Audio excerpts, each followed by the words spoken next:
भगवान कह रहे हैं राग द्वेष चित्त में रखते हुए हम जो भी साधना करेंगे वो जगत की प्राप्ति कराने वाली होगी। ये राग द्वेष ही जन्म मरण का हेतु है। इच्छा द्वेष समुत्थेन द्वंद्व मोहेन भारत सर्वभूतानि सम्मोहम, एक दो नहीं, सर्वभूतानि सम्मोहम सर्गे यान्ति परांतप। यही जन्म मरण को सब कुछ जबरदस्ती करा रहा है। कौन? इच्छा माने राग और उसका परिणाम प्रतिकूल होने पर द्वेष, यही सर्वभूतानि सम्मोहम। अब हमें द्वंद्व नहीं रखना है, हमें निर्द्वंद उपासक बनना है। जिसको साधना में भगवत प्राप्ति में बहुत शीघ्र ऊंचाई पर चढ़ना हो, उसे चाहिए कि चाहे सांसारिक कार्य श्रम युक्त हो, चाहे भागवतिक कार्य श्रम रहित हो। क्रियाओं में भेद हो सकता है, तुम्हारे भाव में भेद नहीं होना चाहिए। दोनों क्रियाएं परमार्थिक और व्यवहारिक मेरे आराध्य देव की प्रसन्नता के लिए, किंचन मात्र फर्क नहीं होना चाहिए। चाहे हमको नाली साफ करनी हो या श्री जी के श्रीअंग में इत्र लगाना हो, दोनों सेवाओं में बराबर भाव होना चाहिए।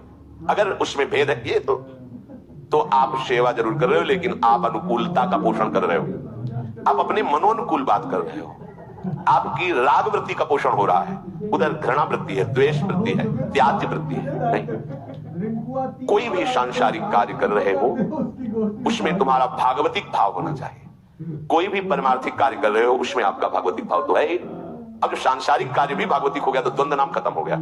संसार का जो विषय है, भोगने वाला हरि विमुख है, यदि वो सांसारिक कार्य करेगा तो संसार का भाव तो रहेगा ही, पर परमार्थिक कार्य करेगा तो भी संसार का भाव उसमें रहेगा। मेरा अमुक कार्य बन जाए अमुक, उसका साध्य होगा संसार। ध्यान दीजिए।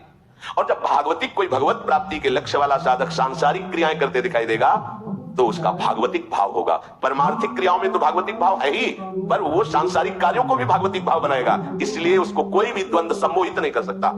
सर्वभूतानि सम्मोहम, पर भक्त को नहीं, भगवत आश्रित को नहीं, क्योंकि उसने जितनी चेष्टाएं की वो सब प्रभु के लिए, प्रभु प्रसन्नता के लिए भगवत भाव रखकर। फिर समझिए, अगर वो सांसारिक लक्ष्य वाला है तो सांसारिक क्रियाएं तो सांसारिक भाव से है ही, भागवतिक क्रियाएं भी उसके सांसारिक भाव से होती है। अगर भागवतिक लक्ष्य वाला है तो भागवतिक क्रियाएं तो भगवत भाव से है ही, पर सांसारिक क्रियाएं भी उसकी भगवत भाव से होती है। इसलिए द्वंद्व मोहेन भारत, ये द्वंद्व रहित होता है, वो द्वंद्व से मोहित होता है। परमार्थिक और सांसारिक क्रिया भेद हो सकता है, पर उपासक का भाव भेद नहीं होता, एक ही भगवत भाव में रहता है। अपने आराध्य देव की प्रसन्नता के लिए वो चाहे जो चेष्टा हो, परमार्थिक हो या सांसारिक हो, जब आज्ञा हो गई तो बिना कुछ विचारे उसमें उतर जाता है और उसका परम मंगल होता है। जब परमार्थिक क्रिया हो या सांसारिक क्रिया हो, उस समय साधक को यह भाव रखना चाहिए कि मैं एक शरणागत उपासक हूं, मेरा लक्ष्य भगवत प्राप्ति, ये जो मैं क्रिया कर रहा हूं इससे मेरे प्रभु प्रसन्न होंगे, ये प्रभु के लिए कर रहा हूं। चाहे वो फावड़ा चलाना हो, चाहे वो नौकरी करना हो, व्यापार करना हो, गृहस्थ हो या विरक्त हो, जो भी सेवाएं हैं, जो भी मार्ग है हमारे प्रभु के, ये बहुत शीघ्र अध्यात्म की ऊंचाई पर उपासक चढ़ जाएगा।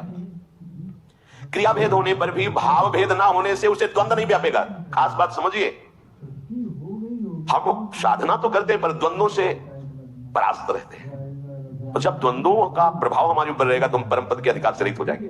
परम पद का अधिकारी वही द्वंद्वैर विमुक्ता। ध्यान दीजिए, भगवत दर्शन का अधिकारी वही द्वंद्वैर विमुक्ता। इसीलिए सेवक जी ने रसिकों के संग के पहले पंक्ति रखी, सब जीवन शुभ प्रीति रीत निवाहता अपनी श्रवण कथन परतीत, यह जो कृपा हरिवंश की। ऐसे चलोगे तो तुम द्वंद्वों से निपटने की ताकत रख पाओगे। क्या? शत्रु मित्र समझान, ईमान ईमान अपमान श्रम, दुख सुख लाभ नहान, यह जो कृपा हरिवंश की। आप नित एक धर्म संग तो रंग बढ़त नित नित सरस, क्योंकि द्वंद्वों को उसने परास्त कर दिया है। तो रंग बढ़त नित नित सरस, नित नित प्रेम अभंग, यह जो कृपा। बस इसी के बाद सीधे निर्गत नित्य विहार, पुलकित तन रोमावली, आनंद नयन सुधार, यह जो कृपा हरिवंश। खुली आंख से प्रिया प्रीतम की दिव्य लीलाओं का दर्शन उस उपासक को आचार्य गुरु कृपा से होता है। गुरु कृपा भोग शक्ति है। उपासक का उद्देश्य आराध्य देव की प्रसन्नता है, इसलिए उसे कोई भी कर्म बांध नहीं पाता। कोई भी कर्म नया फल पैदा करके उसे दंड या पुरस्कार नहीं दे सकता। दोनों क्रियाओं का फल चाहे परमार्थिक हो या सांसारिक हो, उसे भगवत प्राप्ति। एशाम त्वंत गतम पापम, बहुत बढ़िया मंगल में बात है। नहीं, कोई भी क्रिया होती है वो बिना फल दिए नहीं रहती, वो फल देती ही अवश्य है। उपासक समझ नहीं पाता। एक कल उपासक प्रश्न कर रहे थे, वाराणसी से आए थे, ज्ञान की नगरी भगवान शिव की, कि आपके सत्संग में जो हमने सुना उसमें ये बात तो मुझे समझ में आ गई कि संसार साधन है और श्री जी साध्य है, समझ में आ गया। लेकिन साध्य ही संसार है, श्री जी ही सब हमारे साध्य ही आराध्य देव। सर्वान वस्तुतया निरीक्ष परम स्वाराध्य बुद्धिर्मम आचार्य चरण के, ये बात हमको समझ में नहीं आई। तो आपको समझ में नहीं, इसका मतलब है कि वो गलत नहीं है, आपकी समझ है। फिर उनका आपको जो समझ में आई अभी वो भी समझ में नहीं आई। देखो हम तुम्हें समझाते हैं।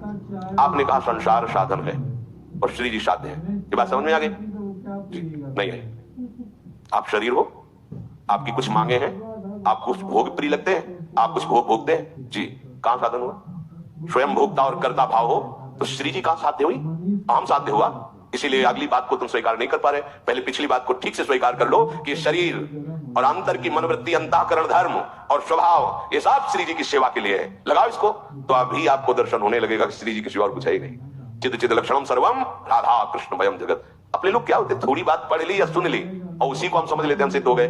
अनुभूति में जब तक वो बात नहीं आती है, अनुभव में, अब अनुभव कैसे? इसीलिए गुरु चरणों के समीप जब तक हम नहीं बैठते तब तक हमें पता नहीं चलता। जैसे देहाती भाषा में कहते हैं, ऊंट पहाड़ के नीचे जब तक नहीं आता तब तो अपने को बहुत बड़ा समझता है। हम लोग जब गुरुजनों के चरणों में बैठते हैं तो धिक्कार अंदर पैदा होता है, कैसा इनका भजन, कैसी, कहां मेरा जीवन, ऐसा। और जब हम ऐसे तो लगता है इनसे तो बहुत बढ़िया है, तो हमें क्या देखना है? आगे देखना है, पीछे लौट के नहीं देखना। हमें आगे अपने गुरुजनों को, महापुरुषों, कील ठोक दी गई मस्तक पर, आंख नहीं खुली आराध्य देव के ध्यान में ऐसे मन श्री कील देव जी महाराज। धर्म विरुद्धों ने मार्ग से हटाने की चेष्टा की, लेकिन वो तो ध्यानस्थ बैठे थे मार्ग में।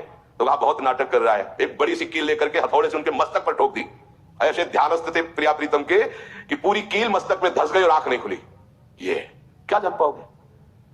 अब इन महापुरुषों के भजन और ध्यान की बात सुनो तो अगर मच्छर कहीं बुनबुना जाए तो हमारा ध्यान भंग हो जाएगा, नहीं हो जाएगा? अगर मच्छर इतना जरा सा ऐसे करे तो ऐसे हो जाए, मसल देंगे उसको। ऐसा हमारा ध्यान है और हम सर्वानुवस्थितया निरीक्ष का अनुभव करने के लिए निकले। पहले अपनी स्थिति को देखे और महापुरुषों से उपासना सीखे। ये बातें सुनकर समझ में नहीं आएंगी, चलकर समझ में आती है। ये केवल प्रवचन का विषय नहीं है, सुन लिया या सुना दिया, ये आचरण में लाकर वैसे चलो। जब चलोगे तो अगला कदम आपको स्पष्ट दिखाई देगा, उसके लिए प्रश्न करने की जरूरत नहीं।